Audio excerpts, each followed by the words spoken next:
We have Yud Gimel Vav. The following items do not reduce the opening to less than a handbreadth. Bone does not reduce if the source of tumor is bone. Flesh does not reduce if the source of tumor is flesh. An olive side course of coarse flesh does not reduce the opening. An olive side piece of carcass does not.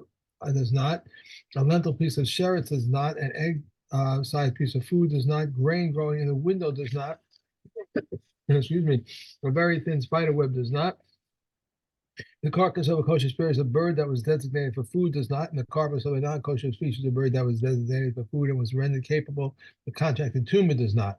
Warp and wolf threads that have been contracted to teras do not. Also, a brick made from a base of pras does not, and these are the words of Rav Meir. The comments say the brick reduces the opening because of its earth is tahor, and this is the rule. Anything that is tahor reduces the opening, and anything that is tummy does not reduce the opening. A ziz-tied ledge conveys tumor if its width is minimal, whereas gizra and gavlis type ledges convey tumor only when they are a handbreadth wide. What is a ziz type ledge? A ledge whose face extends downward. And what is a ziz type ledge? One whose face extends upward. When does a ziz type ledge convey tumor even if its width is minimal? When the ledge is 3 rows of stones, which is 12 handbreadths above the doorway. If the ledge is higher, it spreads tumor only if it is a hand width wide. Ornamental archways and awnings spread tumor if they are a handbreadth wide. A ziz-type ledge on top of a doorway spreads tumor if it is a handbreadth wide, and if it is on top of a 2-fingerbreadth window or on a gimlet window, it has no minimum size, and Rav Yosef says it must be equal in size. Okay. Mishna Gimel. Kane she'al gabe hapesach. Okay, so let's say you've got a big bamboo rod or something that's just resting on a hook or something on top of the doorway. Okay, so the difference between this and the previous case of the ziz is that the ziz is built in and the kane is movable. Okay. So now the question is, of course, does that spread tumor into the house if it's less than a tefach? And here you're going to see something that's almost counterintuitive. Afila gavua mea amma, even if it's 100 ammas high, maybe it's a tumor kol shehu. Then it brings in the tumor even with a kol shehu. So this is more Tivei Rabbi Yehoshua. So Rabbi Yehoshua is even more machmir than he was with the ziz. Remember the ziz? He said everyone agreed that the ziz is if it's got to be 12 tefachim. If it's more than 12 tefachim away from the doorway, then it doesn't. Then it's not. Then it's got to be at least a tefach across in order to spread tumah. But and if it's less than 12 tefachim, then a small ziz it will bring the tumah in. But here it's saying about it because it's a movable one. It's more like Rabbi Yehoshua sees it as more likely that the thing will be moved, and therefore he sees it as if it's already been moved, and therefore it spreads the tumah in. Rabbi Yochanan ben Nur Yomer al yachmor zeh min aziz. He says it's no worse than a fixed one. So he doesn't. His point of departure here from Rabbi Yehoshua is that I don't see that this is any worse than a fixed one. If anything, it's less likely to spread the tumah because it's not fixed. So, and the halacha follows Rabbi Yochanan ben Nuri. I believe that's what he said.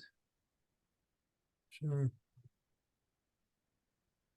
Actually, it doesn't say it in this version of the Kati, but in my English translation, it said that the halacha follows Rabbi Yochanan ben Nuri. Anyway, Mishna Daled. Ziz shehu sovev is kol habayis. Okay, so now this little ledge runs all the way outside the house. The ochel pesach. Sorry, just a second. I'm gonna stop. No, right there. Good. Stay right there. Okay. Thank you. Sorry. Okay. So this little ledge runs all the way around the house, around the exterior of the house. The pesach, and at the entrance, it sticks out 3 etzbaot, right? Not a tefach, only 3 finger breadths. Right. Tumah b'bayis. If there's tumah inside the house, in other words, there's a dead body inside the house, kelim shetach tav tmeim, then the tumah comes out of the doorway, and immediately they're underneath this little ledge,